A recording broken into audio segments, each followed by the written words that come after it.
Hello friends, मेरा नाम doctor शरद बेदी है। मैं कंसल्टेंट फिजिशियन एंड डायबिटोलॉजिस्ट हूँ, based eight Gurgaon.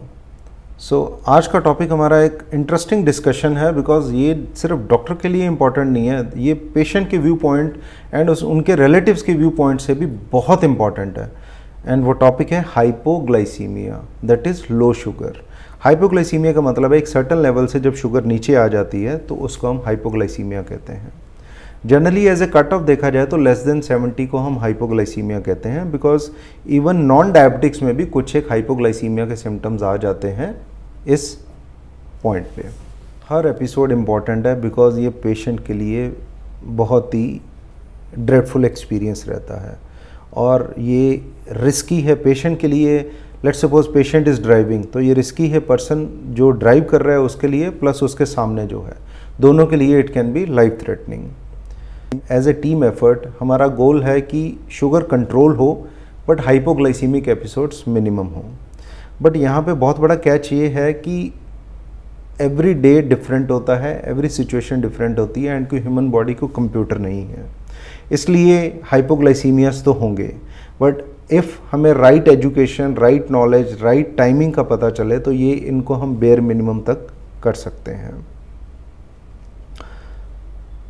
Diabetic patient के लिए हाइपोग्लाइसीमिया मैनेजमेंट एक तरह से फर्स्ट एड है, बिकॉज ये चीज़ आप घर पे मैनेज कर सकते हैं और हॉस्पिटलाइजेशन अवॉइड कर सकते हैं bye right knowledge.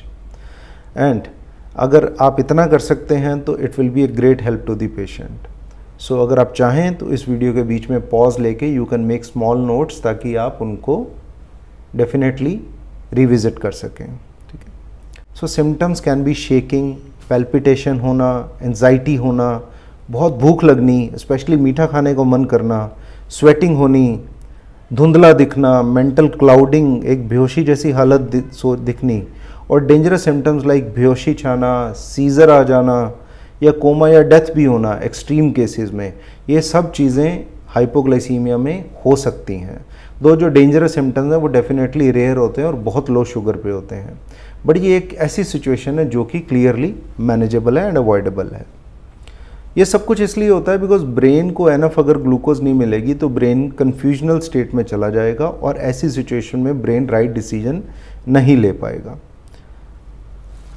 Just before मैं आगे प्रोसीड करूं, मैं आपको एक इम्पॉर्टेंट बात बताना चाहूँगा। दो हार्मोन्स होते हैं, ग्लूकागन एंड एड्रेनालिन, ये डायबिटिक पेशेंट के हाइपोग्लाइसीमिया एपिसोड में बढ़ जाते हैं।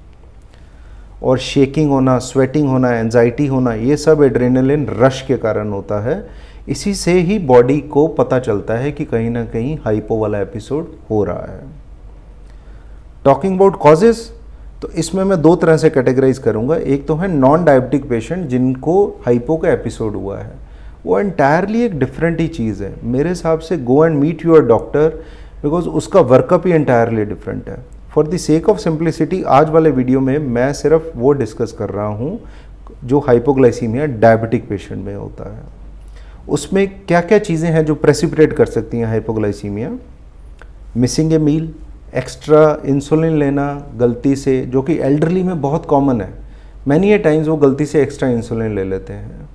इंसुलिन पर से हाइपोग्लाइसीमिया कर सकता है। कुछ एक ग्रुप ऑफ ड्रग्स हैं जो ओवरशूट करें तो हाइपोग्लाइसीमिया कर सकती हैं। किडनी डिसफंक्शन, एक्स्ट्रा अल्कोहल लेना, ये सब हाइपोग्लाइसीमिया कर सकते हैं।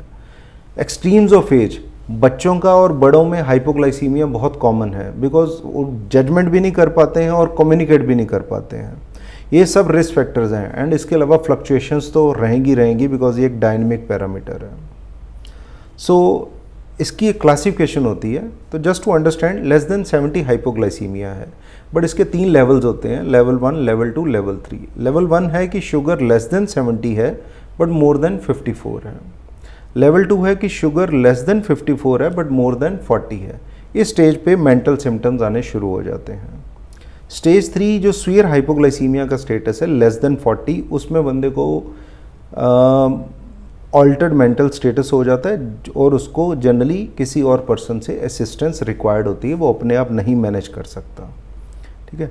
अब वो रिकॉग्नाइज्ड है, अनरिकॉग्नाइज्ड है, बट वो eventually can lead to loss of consciousness and death and any catastrophic event. ठीक है, उसमें बड़ा ध्यान रखना होता है।